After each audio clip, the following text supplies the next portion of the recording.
জাল টাকায় প্রতারিত হওয়া সেই গরু বিক্রেতাকে ওমরায় পাঠালেন অপু বিশ্বাস। পবিত্র ওমরা পালন করতে মক্কায় গেলেন। গরু বিক্রির সময় জাল টাকায় প্রতারিত হয়ে সারা দেশে চাঞ্চল্যের সৃষ্টি করা সেই বৃদ্ধ রইসুদ্দিন। আর তার সফর সম্ভব হয়েছে চিত্রনায়িকা অপু বিশ্বাসের সহায়তায়।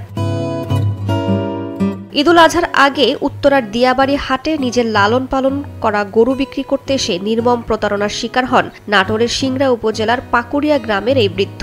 একজন ক্রেতা তাকে দেন 1,23,000 টাকা, যার মধ্যে 1,21,000 টাকাই ছিল জাল নোট। প্রতারণার ভয়াবহতায় বাকরুদ্ধ হয়ে হতাশায় কেঁদে উঠেছিলেন তিনি। আর সেই বোবা কান্না নাড়া দিয়েছিল গোটা দেশকে।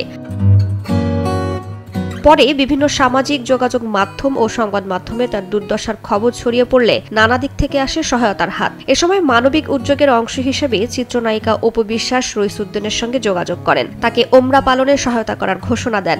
আলহাজ শামসুল হক ফাউন্ডেশনের পরামর্শে অপু বিশ্বাস রইসুদ্দিনের ওমরার যাবতীয় ব্যয়ভার গ্রহণ করেছেন। এই নায়িকার অর্থায়ন এবং ফাউন্ডেশনের ব্যবস্থাপনায় শুক্রবার ভোর 6টায় হযরত শাহজালাল আন্তর্জাতিক বিমানবন্দর থেকে সৌদি আরবের উদ্দেশ্যে রওনা হন রইসুদ্দিন।